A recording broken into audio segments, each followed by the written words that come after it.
Hey guys, welcome back to my channel. I am Danielle, aka Stitcherista, here on YouTube, and today is Saturday, March 19th.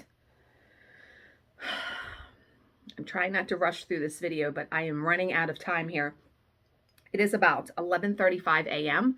I have to be at my mom's at 12:30. I'm riding with them to Charlize's futsal game because Bill is not going. And so this morning, I got up, I went to the hairdresser, she put more highlights in around my hairline, and I was there an hour and a half and she didn't charge me a cent. I was floored. That's the mark of a good stylist, in my opinion. I absolutely love her, and I'm going to make sure I'm going to put it on Facebook if anybody needs a stylist to go there, and I'm going to leave a review for sure. I was just blown away.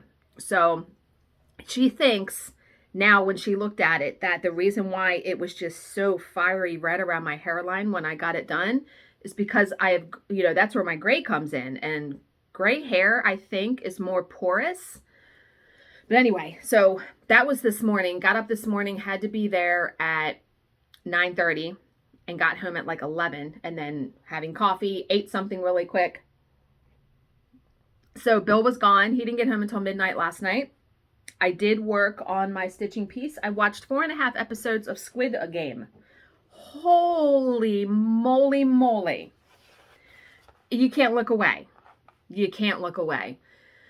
I was actually falling asleep, though, during the 5th episode, so I just stopped it because I didn't want to miss it.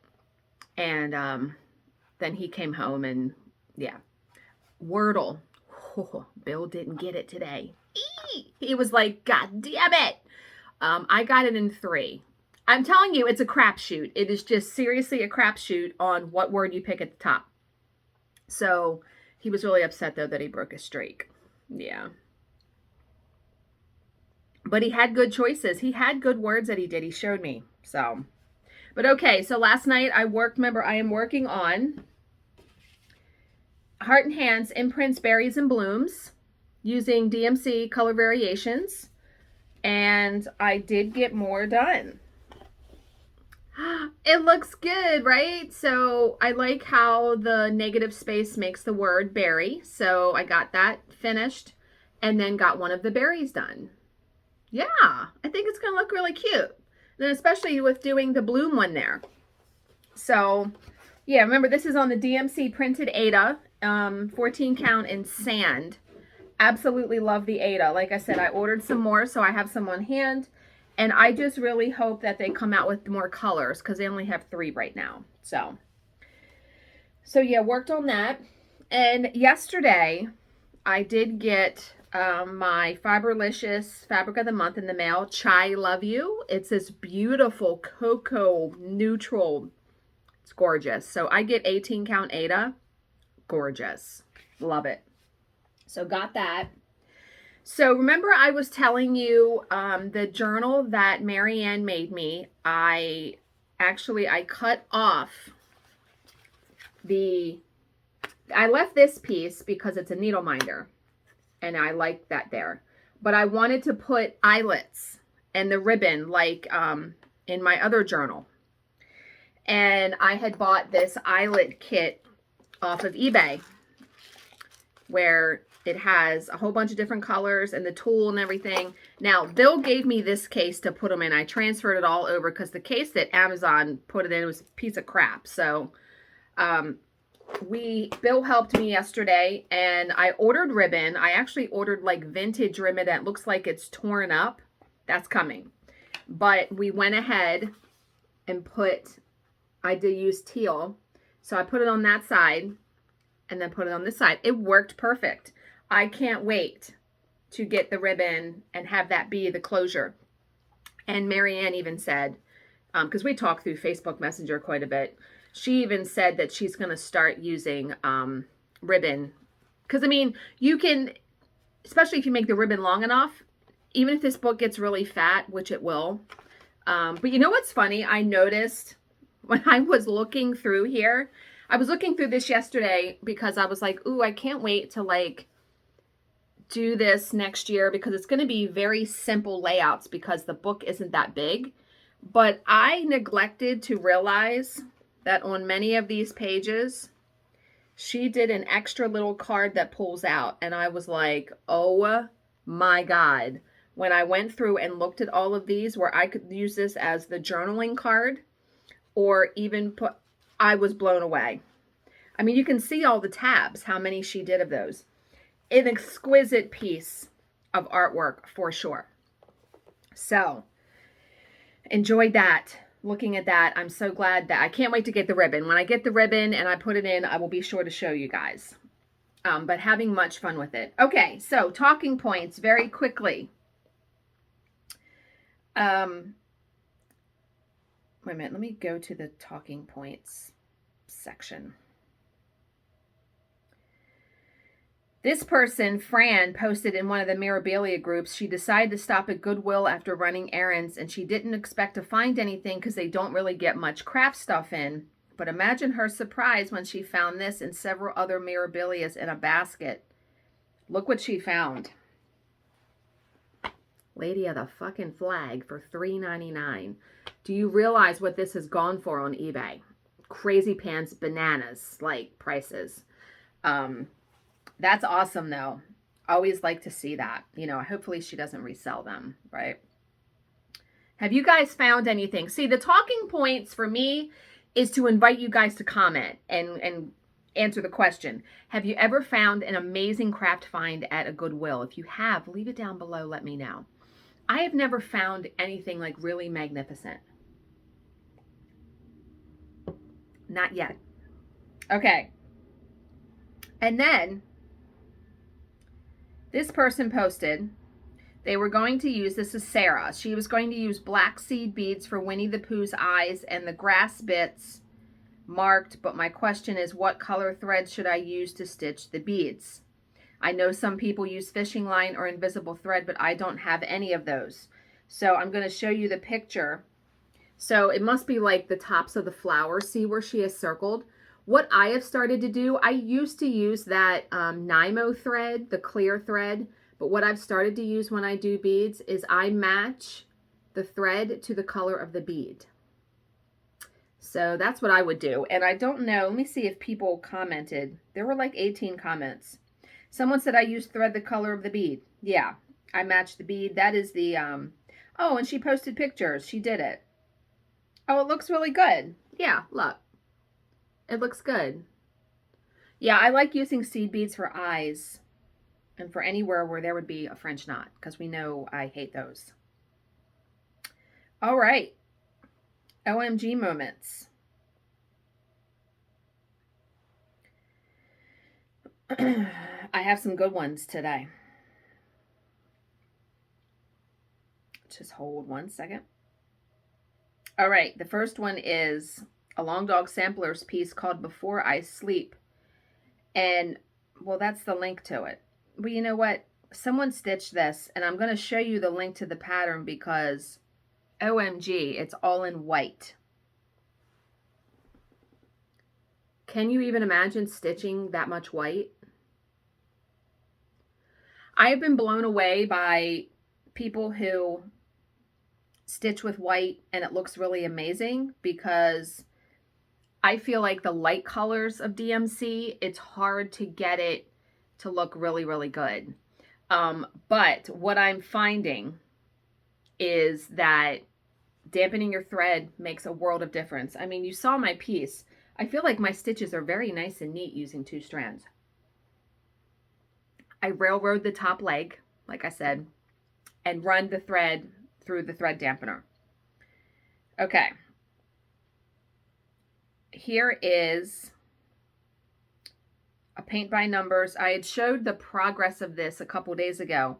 This is Red Flower Flamingo Queen. It is OMG. Like, look at that. Oh my God, right?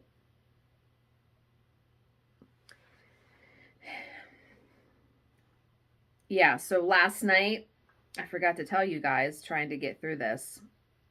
I'll tell you in a second. I had a little work mishap that fucking 8:30 last night. I'm just like, okay, so Kay posted this in the Halloween cross stitching. It is The Uninvited Guest by Charting Creations. Holy friggin' moly. And I feel like she's going cross country or something because it looks like there's spots like she has to fill in color. But holy crap, look at that. Yeah. Wow. Right? That's a lot of black and gray. Holy hell.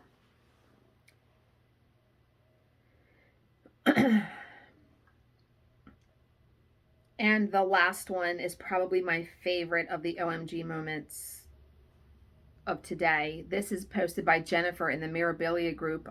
She did a white conversion of Lady of the Flag. OMG. Look at that.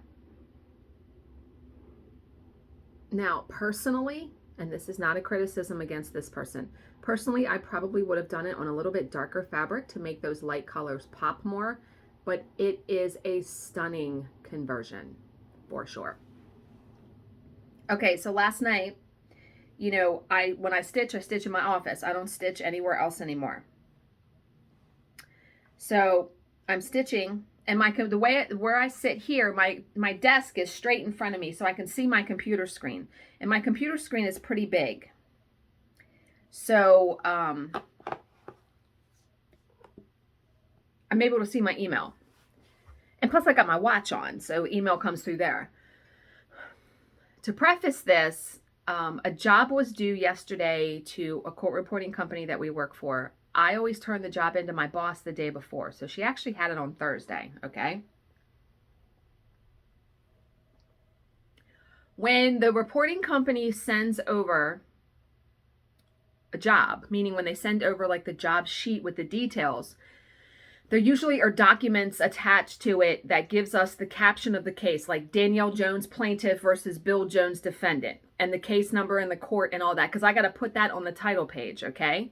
So normally they'll send over a notice of deposition, sometimes a subpoena, sometimes a complaint. In this particular case, they had sent over 2 subpoenas and an order. Well, the order had a more detailed caption, like, for example, Danielle Jones, Layla Jones, Mojo Jones. Those are our dogs. Those were our dogs' names. Plaintiffs versus Bill Jones, Sarah Jones, blah, blah, blah, defendants. So it had more people listed. In the subpoena, it only had Danielle Jones, Bill Jones. So it only had that. I see the email from my boss, and she had copied the court reporting firm on it and said, I don't know where my assistant got this. Do you remember where you got this? And I don't know if it was because it was fucking 8:30 at night. I took that so the wrong way. Because I feel like sometimes when something goes wrong with the job, I'm thrown under the bus because I'm the one that does the beginning and ending pages and all that kind of stuff. So immediately, because the company, the court reporting company, is wanting her to fix the caption, meaning they're saying I put the wrong caption on there. Where did I get it? Well, I didn't pick it out of the fucking sky. I know that. That's why I'm like, my hackles raise, because it's like my job skills. I'm made to feel like an idiot, right? So immediately I went and found the original email when they confirmed the job. And so I write her back, and I write them back, and I said, they sent over 2 subpoenas and an order. I took the caption from the order. So now going forward, because this has now set a precedent, I'm going to have to, if there are multiple documents, I'm going to have to look at them, compare them, and if there's a little bit of a difference, say, which one do you want me to use? So this won't happen in the future. And I'm just like, I was telling Bill last night, and I wrote my boss a separate email, and I probably shouldn't have written this, but I was just so, like, this is fucking 8:30 on a fucking Friday night, right? I said it's mind-boggling how I'm consistently made to feel like a complete idiot at doing this job. Yeah. She didn't respond to that. I was just fucking hot. Like, God damn it. Yeah. Well, luckily with the arbitration, she does all that extra work. I don't do it for that. We have a routine down, and she does all that. But yeah, so that was like 8:30 last night, and then I stopped stitching after that, and I went downstairs. And yeah, I was just like, are you kidding me right now? Okay, we are going to read a motivational story. This one is called Winning the Lottery. And I absolutely love this. I scanned it really quickly so I know what it is. There once was a man who wanted to win the lottery, don't we all? He prayed several times each day, Lord, let me win the lottery. He prayed like this day after day after day. Lord, let me win the lottery. Lord, let me win the lottery. The man kept praying like this for weeks and months and years. Every day the same prayer. Lord, let me win the lottery. At one point, the man desperately turned his eyes up and said, Lord, dear Lord, I've been praying to you for years. Why won't you grant me my wishes? And to this, the heavens parted suddenly and the voice of God came down and he said, look, I heard you already, but help me out. At least buy a ticket. So the moral of the story. Wants and dreams are nothing but wishful thinking unless they are acted upon. See, the whole purpose of, at least as far as I've heard from Joyce Meyer and all these people I listen to and read, you have to do what you can do and then God will do the rest. So you want to win a lottery? You got to buy a goddamn you got to buy a fucking ticket. Like, buy a ticket, right? Yeah, that was good, right? So do what you can and let the universe, you meet halfway, right? Yeah. So just absolutely love that little story because it's so funny. It's almost like the story where these guys were drowning. I know I'm going to get this wrong, but the premise, these guys were drowning and they were praying to God. So a boat comes by and the guy's like, well, no, God's going to save me. Then like a helicopter comes by and he's like, no, God's going to save me. And then something else comes by and they're like, no, God's going to save me. And the guy winds up drowning. And when he gets to heaven, he's like, God, why didn't you save me? And he's like, well, I sent you a boat, a helicopter, and something else. What do you want? Like, dude, that was me helping you. So yeah, I'm still reading The Reunion. It's very good. It's a high school reunion and it's told in the present day versus back when these 10 years ago when these people were 16 because something traumatic happened that they've been alluding to through the entire book. I'm only 27% in, so I have quite a bit to go yet. Okay, one last thing, and then I need to get off here so I can try to get this processed before I have to leave. What's in store for us today of how to unfuck ourselves? Ooh, that was a good rip. A force, now this is for today and tomorrow. Remember, it's Saturday and Sunday. A force of nature is what happens when what you say and what you do come together. Love that. Yes. It's amazing what you can accomplish. When what you say and what you do come together. Very, very good. Okay. I hope you guys are having a fantastic Saturday. When I get home from the futsal game, Bill and I are going to go to Costco. Don't know what we're going to do for dinner. That's going to be the question of the day. And I will see you guys again on Monday, the start of the arbitration for the last 2 weeks of it. As always, if you have any questions, please leave them in the comment section below, and I will answer them to the best of my ability. Thank you so much for watching and subscribing, and I will see you in my next video. Bye, guys.